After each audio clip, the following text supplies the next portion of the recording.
Ouais, j'ai trouvé le niveau très intéressant. On a su élever notre niveau technique, notre niveau physique, j'ai envie de dire presque au-dessus de celui du Betis. On a eu une bonne dizaine d'occasions nettes. C'est un match qu'on aurait dû emporter. Malheureusement, on n'a pas su concrétiser un nombre d'occasions assez énorme.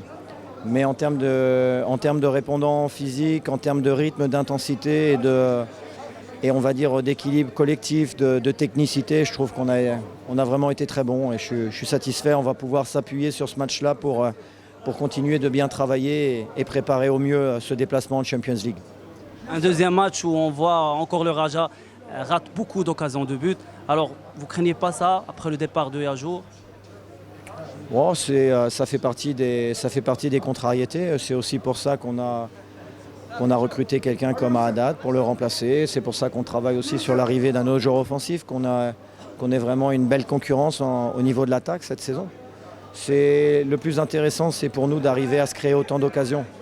J'ai tendance à penser que quand on se crée des occasions comme on l'a fait aujourd'hui, ça va finir par sourire, on va finir par les mettre au fond. Qui sont les joueurs, à votre avis, qui étaient à la hauteur ce soir?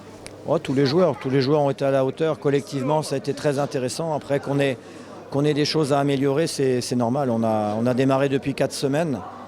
Et quand je vois l'état d'esprit du groupe, quand je vois ce qu'on est capable de faire ce soir, c'est très encourageant pour la suite.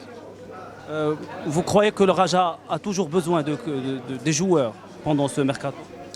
Non, comme je l'ai dit, on attend peut-être un dernier renfort offensif.